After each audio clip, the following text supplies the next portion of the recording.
our absolute vision and mission is, let's look at the cause rather than the aftermath.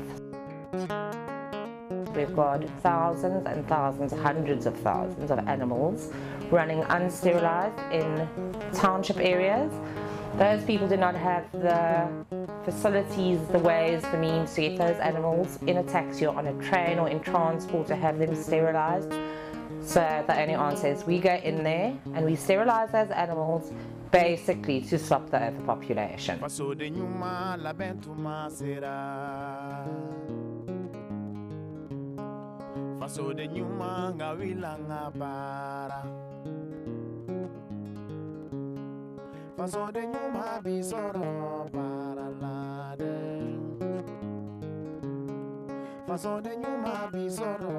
There's a proudness associated with owning a pit bull. It's seen as macho. They use it for pit bull fighting. We know it's going on global in this area. We're aware of that. It's a status thing. It's a money thing. A lot of them breed purely because they know they can sell those puppies at quite a hefty price. That is more challenging to convince those people to sterilize. Most of them don't want to, especially if that is their income every month, and that is how they see it. They're what we call backyard breeders.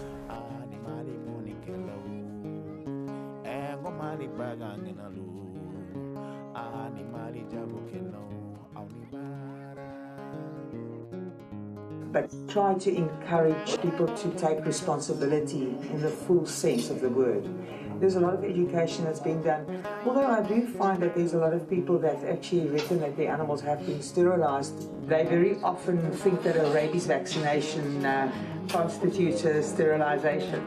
So there is still a lot of education that does need to be done, but it's definitely on a higher level than the average indigent area where no work is being done.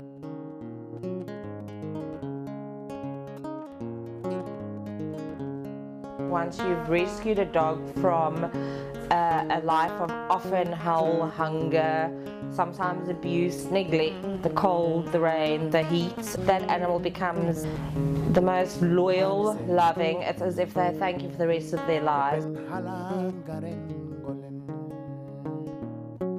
People say, but why do you put animals to sleep? Well, we can only do so much, and our capacity is dependent on how many people put up their hand and say, we can foster, we can adopt.